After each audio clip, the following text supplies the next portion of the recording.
This is Daily Armenia, CivilNet's daily news digest. Here's what's making headlines in Armenia today. Azerbaijani President Ilham Aliyev met with his Turkish counterpart Recep Erdoğan today in Antalya to discuss bilateral ties and the situation in the South Caucasus, according to a statement from Aliyev's office. No further details were disclosed. According to a Turkish national broadcaster, TRT, Erdoğan described the peace process between Yerevan and Baku as satisfactory and said that Turkey wants to see Azerbaijan as the architect of peace in the South Caucasus. He also noted that Turkey is cautiously continuing its own normalization process with Armenia. Yesterday, US President Donald Trump sent a congratulatory message to Aliyev on the occasion of the Nowruz holiday, praising Azerbaijan's cooperation with Israel and also ongoing peace efforts with Armenia, while reaffirming support for the country's sovereignty and territorial integrity. A new financial assistance program for vulnerable families forcibly displaced from Nagorno-Karabakh has been approved by the Armenian government, the country's Labour and Social Affairs Ministry announced yesterday. It targets low-income households and will run from April through December. The beneficiaries are families, not individuals, said Artak Harutyunyan, head of the ministry's Department of Demography and Social Guarantees for Families. If the total income of a family divided per person is below 55,000 drams, roughly $150, they will be eligible for support. Under the new plan, eligible families will receive monthly cash assistance of 40,000 drams, roughly $100, with an additional 10,000 drams, roughly $25 per family member. Applications will open on April 22nd and will be available online.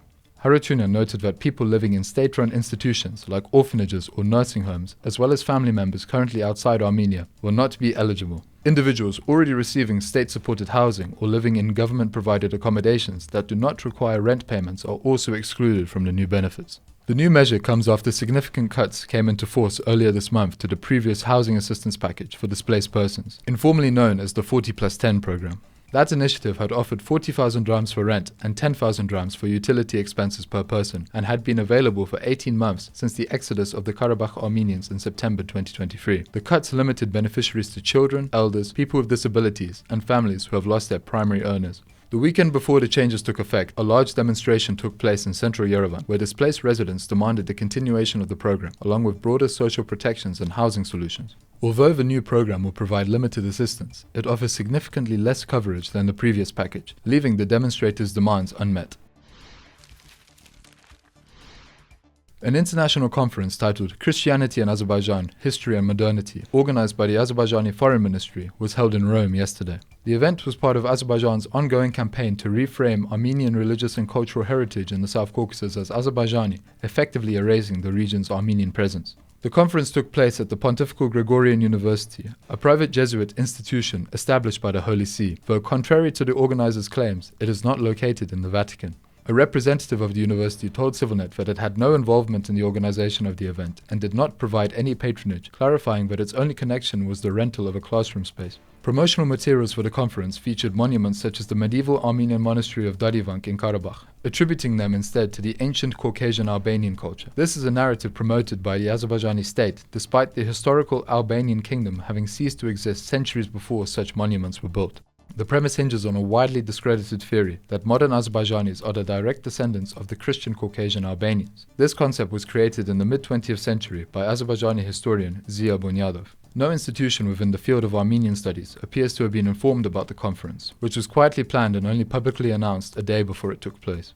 One of the speakers, Fuad Akhundov, who was described as an unaffiliated political scientist, claimed that Caucasian Albanian monuments in Karabakh were destroyed and deliberately altered to falsely present them as Armenian. No evidence was provided to support this assertion, although it is documented that Armenian inscriptions have been removed from churches in Azerbaijan during foreign-funded restoration efforts. Akhundov went even further, casting doubt on Armenians being Christian at all and calling them aggressive settlers, alien to the South Caucasus region, claiming that Yerevan is Azerbaijani. Despite the international nature of the conference, the vast majority of the presenters were from Azerbaijan. One of the few non-Azerbaijani professors listed in the program told CivilNet they ultimately decided not to participate. Another listed speaker was a missionary from the Albanian Orthodox Church in Tirana, Albania, likely included due to confusion between the medieval Caucasian Albania and the modern Balkan country of the same name.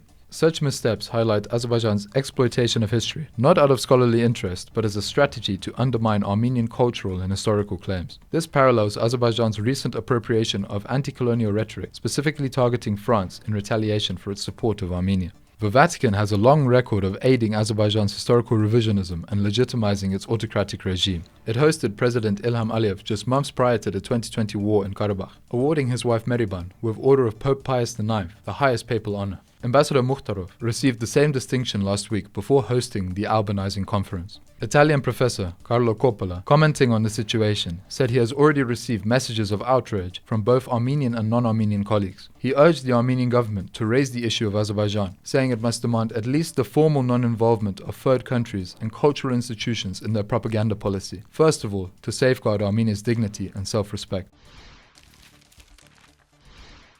And finally, the CivilNet number of the day is 35.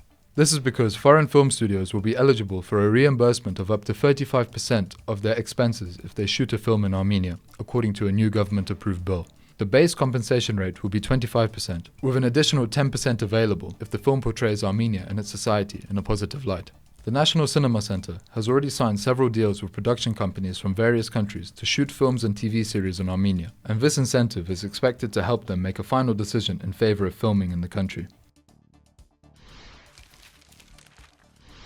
And as always, please follow CivilNet for the latest news and independent reporting from our contributors on the ground here in Armenia.